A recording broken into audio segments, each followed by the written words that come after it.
തന്മൂലം പിന്നീട് ഒരിക്കലും അവർ രണ്ടല്ല, ഒറ്റ ശരീരമായിരിക്കും. ആകയാൽ ദൈവം യോജിപ്പിച്ചത് മനുഷ്യൻ വേർപെടുത്താതിരിക്കട്ടെ. പ്രീഷന്മാരുടെ ചോദ്യത്തിനുള്ള ഈശോയുടെ മറുപടിയിൽ ഈശോ പറയുന്നത് നിയമത്തെക്കുറിച്ചല്ല, ദൈവത്തിൻ്റെ യഥാർത്ഥ പദ്ധതിയെക്കുറിച്ചാണ്. ഉൽപ്പത്തി പുസ്തകത്തിലേക്ക് ഈശോ വിരൽ ചൂണ്ടുകയാണ്. ആരംഭം മുതലേ സ്രഷ്ടാവ് അവരെ പുരുഷനും സ്ത്രീയുമായി സൃഷ്ടിച്ചു. ഈശോ നമ്മെ പഠിപ്പിക്കുന്നു, വിവാഹം ഒരു കോൺട്രാക്റ്റ് അല്ല, മറിച്ച് ദൈവം സ്ഥാപിച്ച ഒരു വിശുദ്ധ ഉടമ്പടിയാണ്. സ്നേഹം വികാരങ്ങൾ മാറുമ്പോൾ അവസാനിക്കുന്നതല്ല, ത്യാഗത്തിലും ക്ഷമയിലും വിശ്വസ്തതയിലും വളരുന്നതാണ്.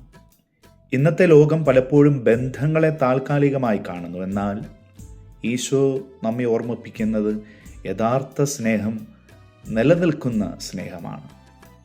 മിശിഹ സഭയെ ഒരിക്കലും ഉപേക്ഷിക്കാത്തതുപോലെ ദമ്പതികളും പരസ്പരം വിശ്വസ്തരാകാൻ വിളിക്കപ്പെടുന്നു.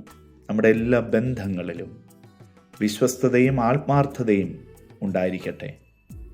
ദൈവം നമ്മോട് വിശ്വസ്തനായിരിക്കുന്നത് പോലെ നാമും മറ്റുള്ളവരോട് വിശ്വസ്തരാകാം. കർത്താവേ, സ്നേഹത്തിൽ ഉറച്ചു നിൽക്കാനും ക്ഷമയിൽ വളരാനും വിശ്വസ്തയോടെ ജീവിക്കാനും ഞങ്ങൾക്ക് കൃപ നൽകണമേ. ആമേൻ.